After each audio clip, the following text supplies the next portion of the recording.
Welcome back to the channel, Mr. Super Oz. I'm Oz. I'm trying something brand new. I've been on WCBS and the Place to Be reviews. In both cases, I was on those shows with StreamYard. So for the first time, I'm trying out StreamYard with one of my best friends for the longest time. If you've watched me on either of those shows, I'm pretty sure that the topic of my friendship with this man has come up, and the fact that wrestling magazines is what brought us together when I was deployed because my mom would send it to me. So, without further ado, one of my best friends for the longest, Gerald Thomas, I would like to welcome you to the program. Welcome you to the channel, Mr. Super Oz. What's How you going doing? on, man? I'm doing good, brother. How you doing, man? Having a good time. Having a good time making a go of this whole YouTube thing. Yeah, I'm trying to do the same thing myself, bro. Yeah. Dang, like, wow, Iraq was such a long time ago, wasn't it? Good Do a little grief, bit of math. 14 years ago. What's that? That was 14 years ago when we met in Iraq. 14 years.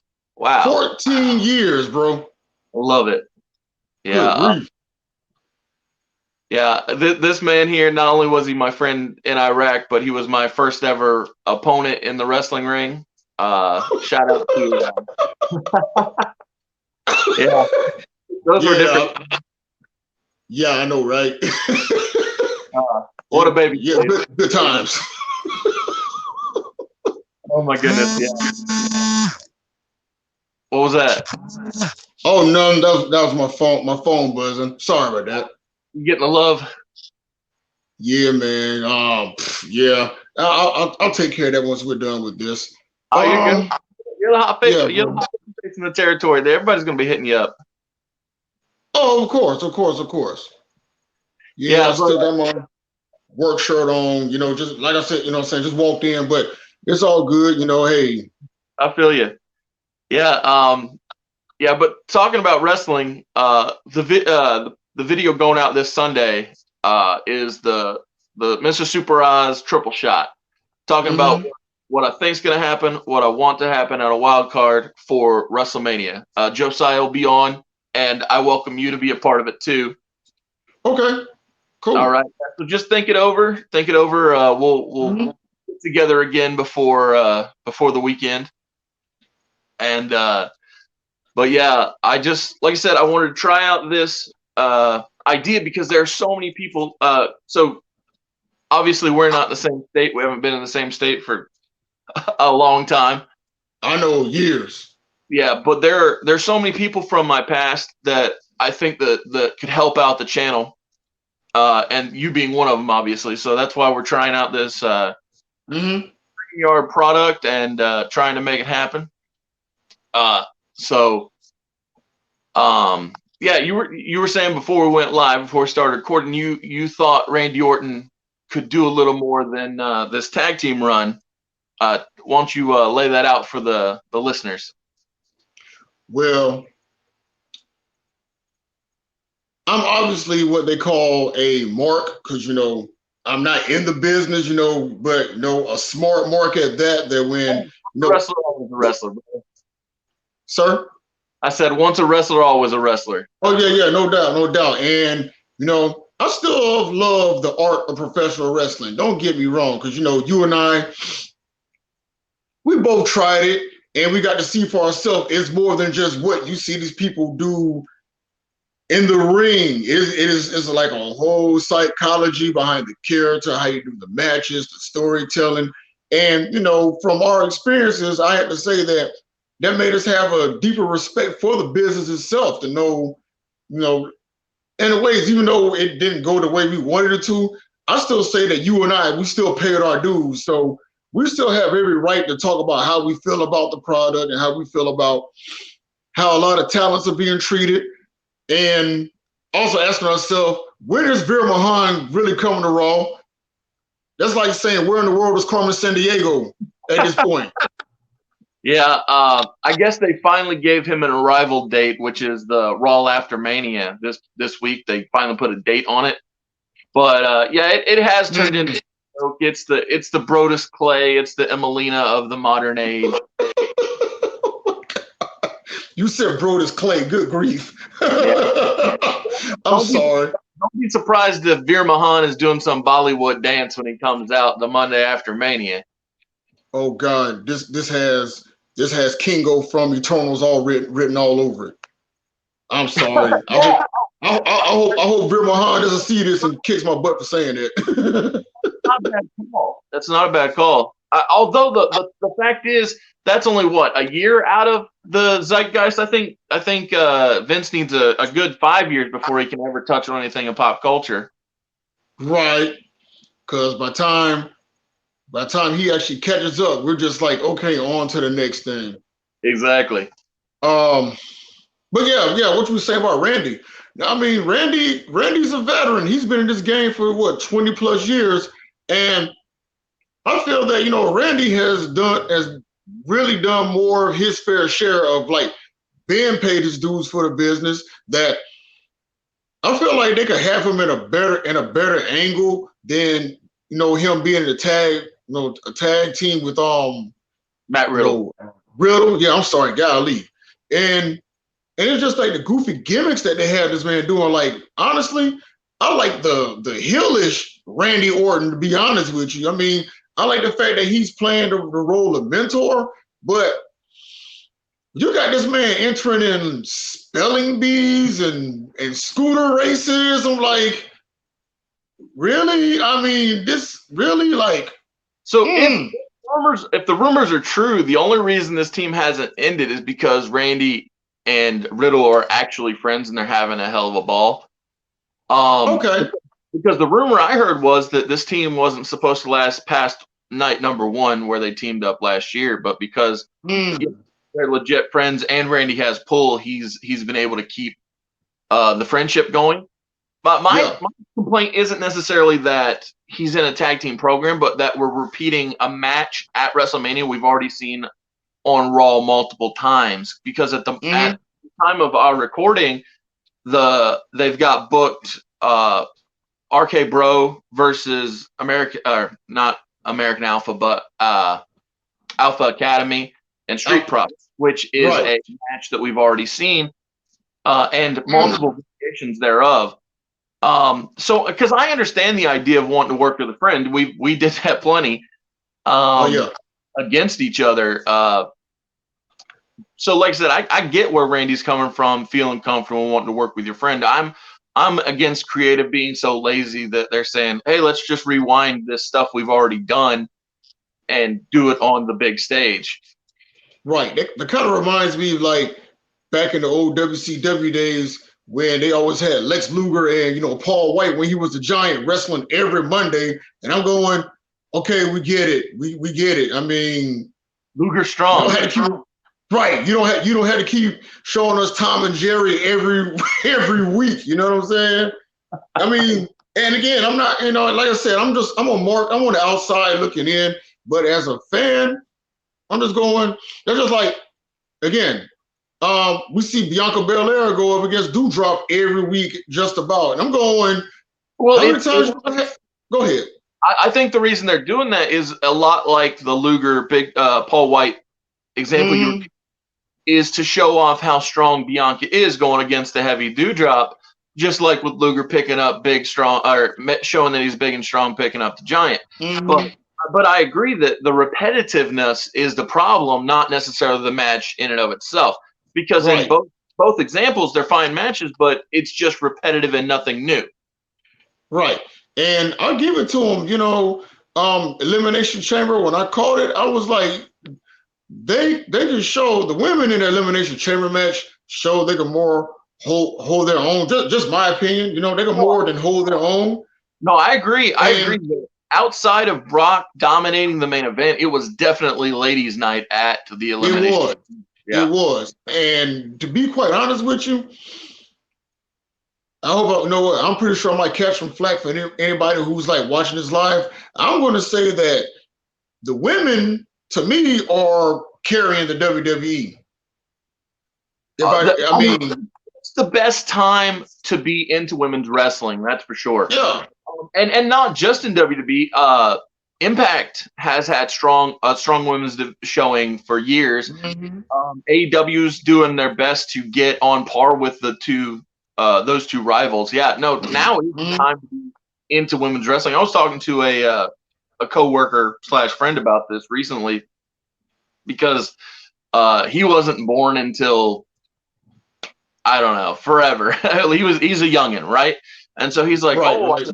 I can't believe they were treating these women so bad back in the early days. I'm like, well, in their defense, the company's defense, the women they were treating badly weren't wrestlers to begin with. Like when you have women like Right.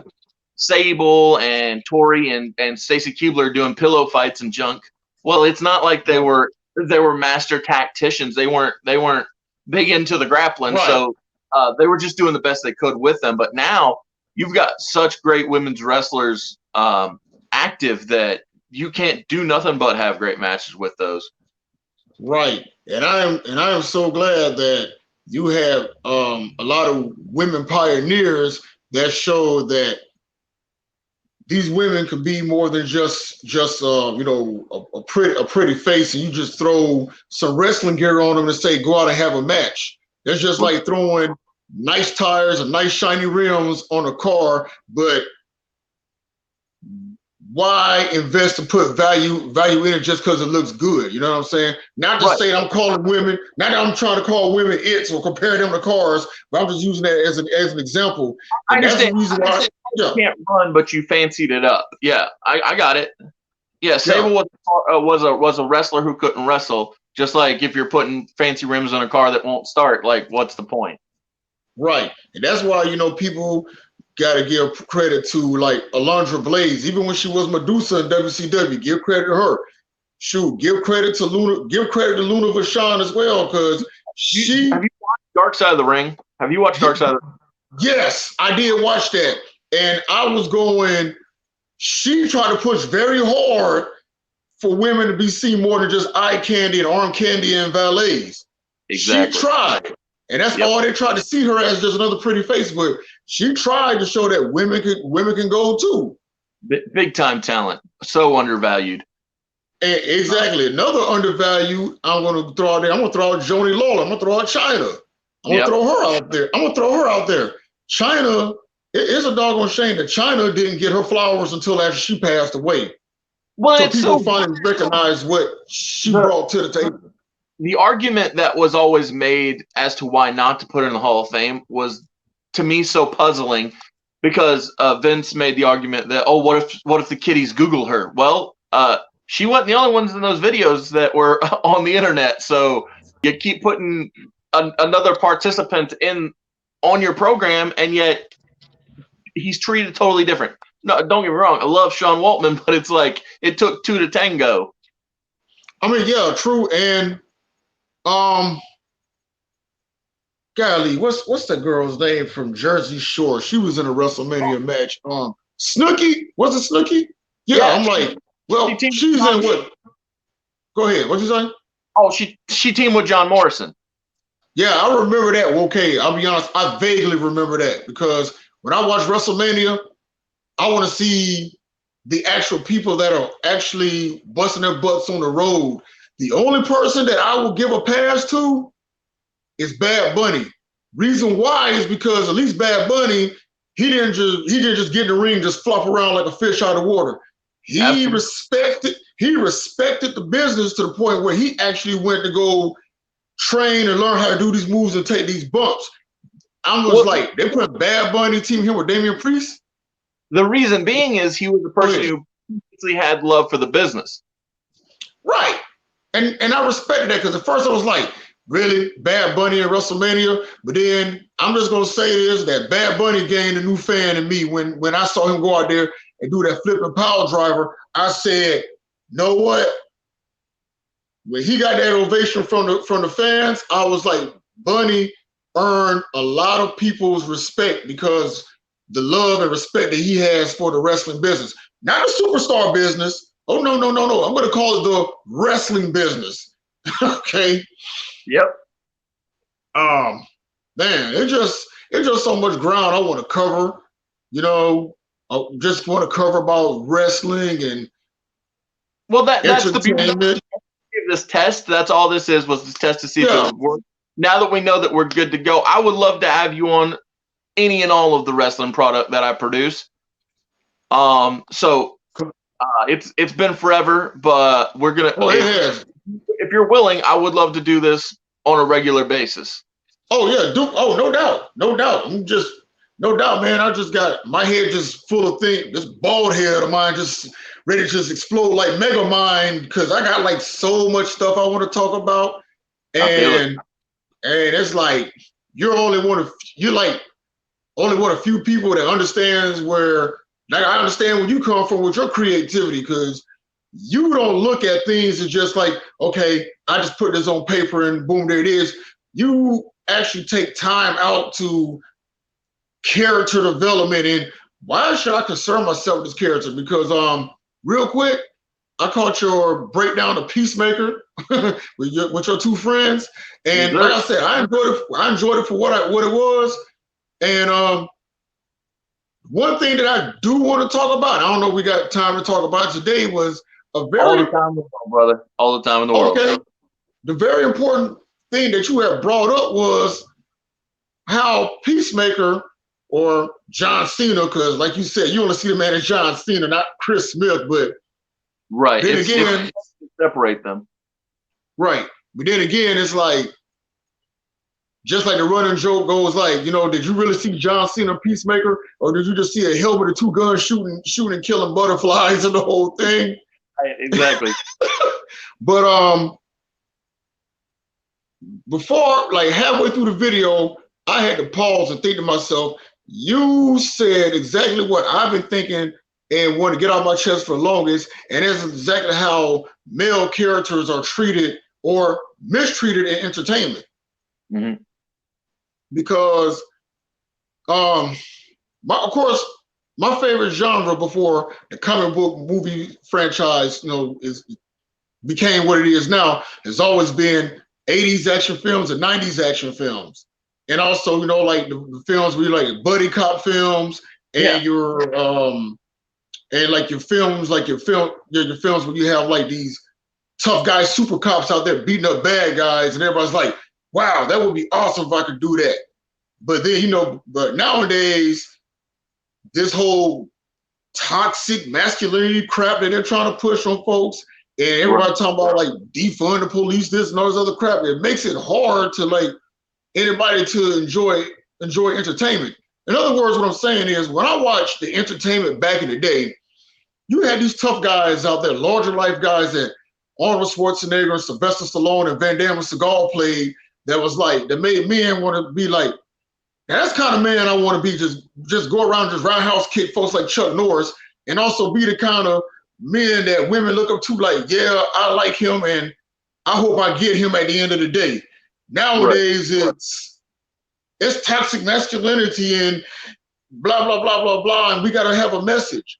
My thing is... Well, oftentimes the message is men are stupid. That's oftentimes the message. Right. And dude, I've always said that anytime I watch something on TV, I want to be entertained. I don't want to be educated. I've spent, wow, crap, that's remote control, Phil. But I want to be entertained, not educated. I've already had an education from pre-K all the way to my senior year in high school, which was like 20 years ago. And well, let's be honest though. Let's be honest though, even if you're not educated, it's never been about education. It's always been indoctrination to believe the lie I'm telling you. Right. And yeah, exactly. I'm sorry, go ahead. No, dude, I'm sorry, man. I mean, I'm just going, give me a character that I could care about. I don't care about whatever agenda or whatever you're trying to push.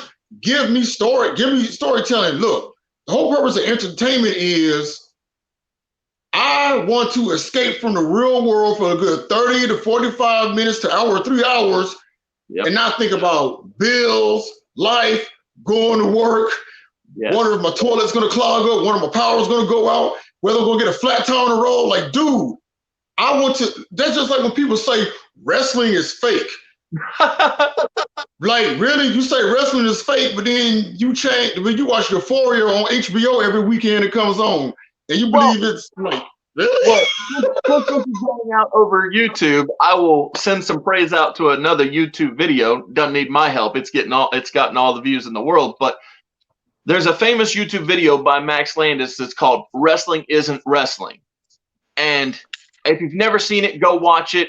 It is a deep dive analysis into what wrestling is, seen from the perspective of one character, that man being Triple H, Hunter Hearst Helmsley.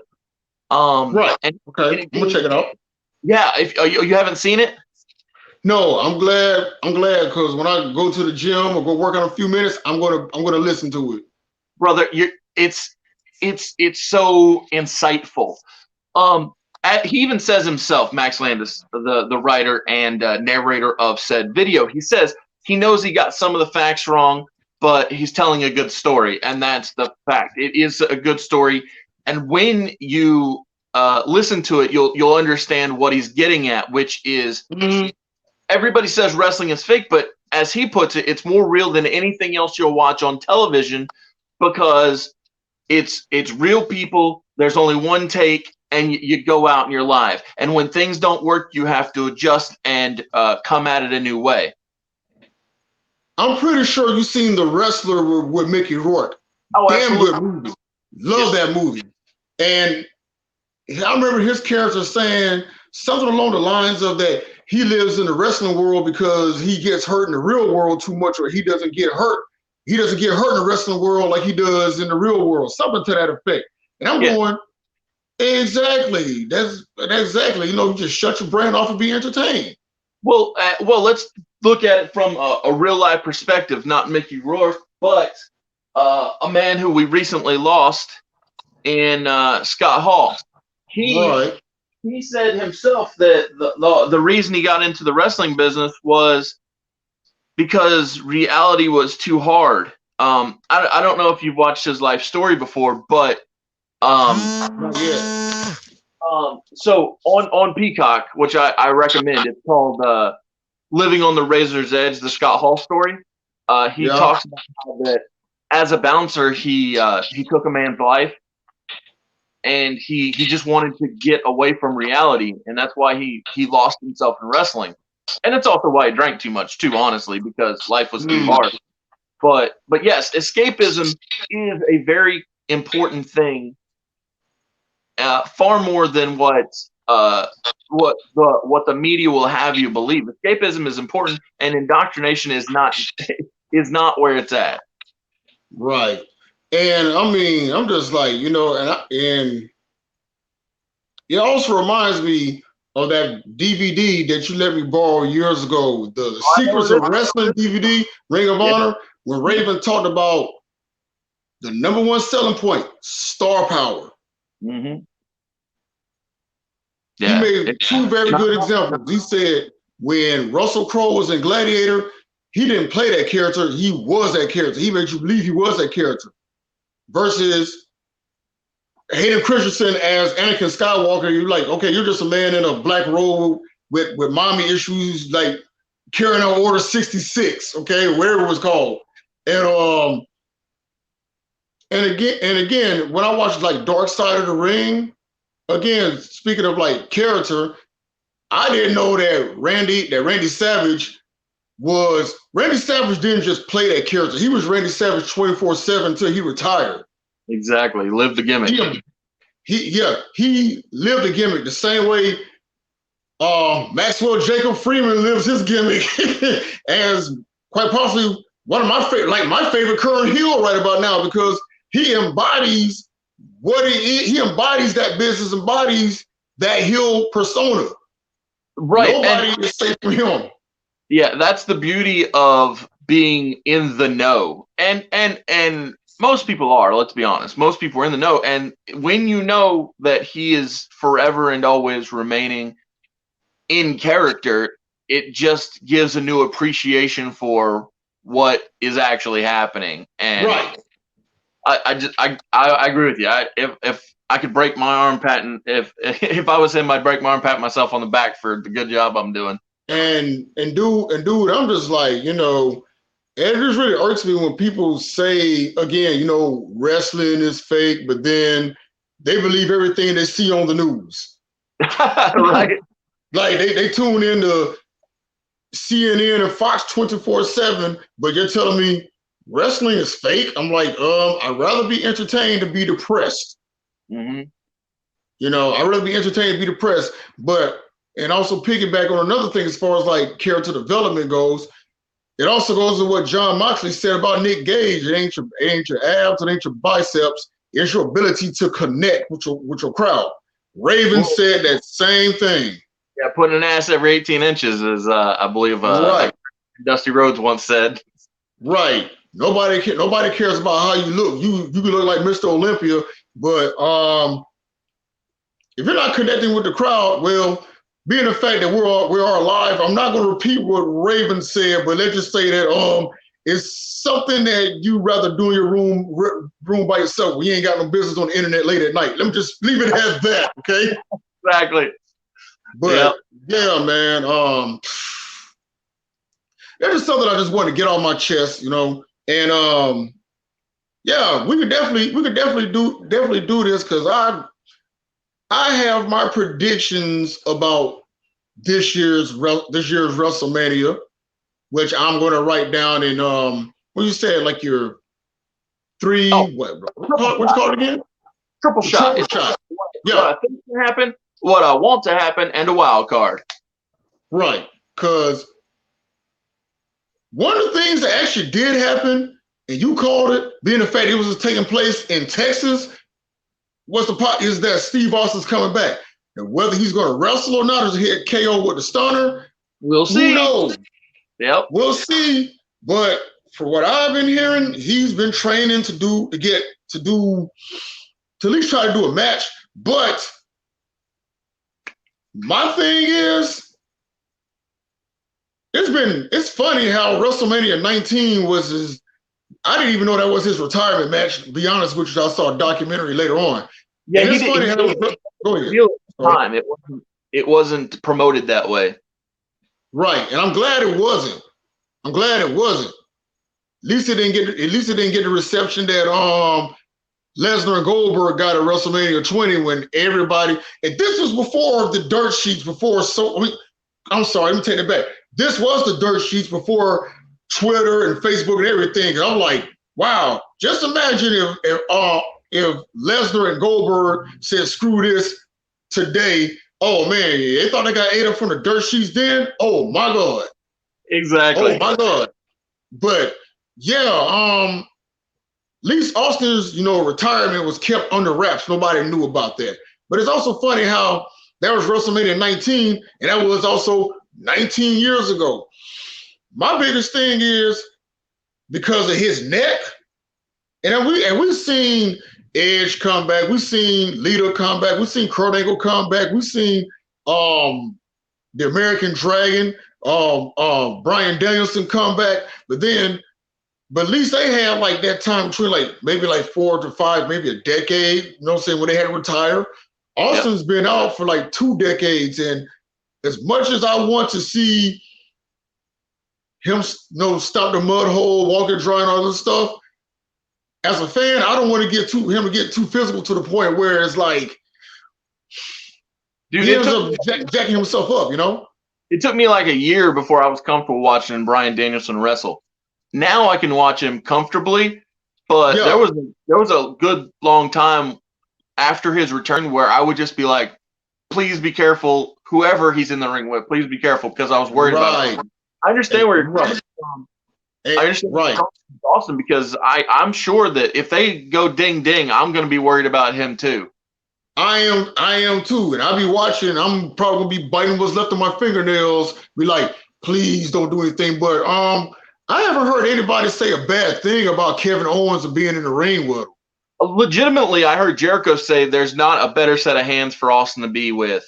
And I believe it. I can't think of one time that I've ever heard of KO having even just a freak accident, let alone any backstage heat from the boys in the locker room. Because man, I'll put it to you like this: after seeing what happened to Big E 2 weeks ago, I'm like, ooh, I cringed at that. I said, oh my goodness, that man, I tell you, I always loved him, but now under these circumstances, it makes me think of him in such high esteem, because if there's ever a time in your life to not have that positive attitude, I would understand if you're not there right now. But he's still, to this day, like now, as positive as I've ever seen him, and it just is a testament to how good that man is. Right. And I agree with what you said though, when they, you know what I'm saying, him dropping the belt to Lesnar, that impromptu fatal 5-way. No disrespect to Lesnar now, because he does bring that company money. For sure. No disrespect to him. Yeah, it's never been a knock on Brock. It's always just that the company itself only treats one or two men as if they are stars, and we all know who those two guys are right now, and that's Brock Lesnar and Roman. And I just think that there's room for growth and room to treat more than two guys like they matter. And if and when Big E is able to come back, you need to forever and always treat him in that same level of reverence to make it known to anyone who turns the channel to wrestling that this man is a star, and there's no doubt about it. We've all know that he has a clear connection with the crowd, and I want Vince McMahon to not let there ever be a doubt in anybody's mind that this is a top guy. Right. And excuse me. And you know what? I really wish that they have better folks on their creative side. I'm just saying, because just like I said, outside looking in, I'm just going, that's the best that y'all can do with creative, giving these guys something to do. I really wish it was going back to, in other words, it's like, to me, creative consists of people that have no idea what the wrestling business is about or anything. You just say, okay, it's just like writing a term paper, making up some stuff and say, here, go out and say this. Here's an example. Just within the last 6 months, give or take, they've let go William Regal, Road Dogg. Yep. Scott Taylor asked to leave, Scotty Too Hotty, but still, I know there are more that just aren't coming to me right away, but they've let go all these veterans that are skilled in understanding how to convey the idea of what you need to get across with the audience. They just said, "Nah, we don't need you. Go home." And it's sad, because these are all people that I feel could have had jobs for life, or should have had jobs for life, especially in the case of William Regal. Right. Because, man, he brought a lot to the table as well. Still does. Yeah. Still does. Yeah. WWE's loss is AEW's gain in this man's, right, experience. Because if you ask me, I feel like it should be old school rules of, here's a microphone, go out there and say something, get the crowd behind you, versus go out here and say this, because a lot of fans are not stupid. Fans are not stupid, because we can tell somebody rehearsing their lines versus somebody who just shoots straight from the hip. Absolutely. I remember on our debut in Hawaii, there was no script. There were general ideas of what was going to go down, but there were no scripts. It was just go do what feels right. And I remember the first night I debuted at the next company I was with, I went to the guy I was working with, and I said, hey Dante, what do you want me to say? And he said, I trust you. He's like, you got this. And he trusted me, and I executed. And we got to the back, and it was a good time. So and that's what it is, man. You gotta have that good working relationship. Like, hey, so this is the gist. let's run with it and just go from there. Just go from there. Just shoot, like I said, shoot from the hip, shoot out the top of the dome. Just go from there. Yeah, it's Yeah, funny. man. It's funny. I had a conversation at work about how that because one of my friends thought that all wrestling matches were pre-planned like a dance, and I said, nah. Usually, you know the beginning and the end, but you feel your way through the rest. You know, depending on how the crowd feels. And he was blown away. It was like, oh my goodness, I didn't know that. Right. Because if somebody really wants to do the favor for you, they'll put you over. I remember the match I had with good grief, what's the guy? Kevin. I ain't gonna lie to you. Such a good day. Yeah. Dude, I ain't gonna lie to you. I was nervous as crap in that ring. I kid you not. Even though it was like a small venue in the tropics there in Hawaii, I was nervous because I'm like, okay, please don't mess up. Please don't mess up. But then y'all say, hey, Kevin has done this for years. Hey, trust me, he knows how to work a match. Exactly. Except for, so what now? Dean Malenko taught him how to do it. Yeah. And I was like, yeah, except for that boot that I caught to the chin that came out of nowhere. And I kid you not, when he did that step up insecurity in the back of my head and I sold it, I swear I heard a kid in the crowd go, Daddy, I think he kicked him for real. I sold it like Peter Griffin on Family Guy with, I sold it. And they were like, I think you heard for real, son. But it was fun. And then when we got backstage, Kevin said, hey, man, he just gave me pointers on what to do the next time I'm ever in the ring, which, not gonna lie to you, Will, don't want to travel down memory lane, but we all know what happened last time we got in the ring. And yeah. It is what it is. Yeah, I know it is what it is, but you know what? Regardless, man, it was good times. It was fun. You know what I'm saying? It was definitely fun. Definitely a learning experience, you know. It's something I can put on my bucket list and say, well, I did this. Brother, if I ever make it big, we're getting one last run. If I come into money, we're doing one final run. We got to, man, because I'm trying to get my behind back in wrestling shape again, because you get older, the age does catch up to you, especially from like military stuff. I ain't gonna lie to you, because I'm like, I'm not super soldier like I was years ago, man. I gotta go. Just when I be able to do any spot I called. Huh? I said I remember used to be able to do any spot I called. I know. Now if you try to tell me to do that now, I'm going like painkiller. Leave. Exactly. Leave. Yeah. Give me the icy hot. All right, brother. I want to say thanks for coming on. It was a pleasure, and I look forward to hearing your predictions for WrestleMania. I look forward to giving you mine. Josiah will be on here with us when we do that. Thanks for everybody for watching, and we will be on here Sunday. So thanks for watching, Mr. Super Oz. This is Gerald Thomas, and I'll catch you next time. All right. Peace out.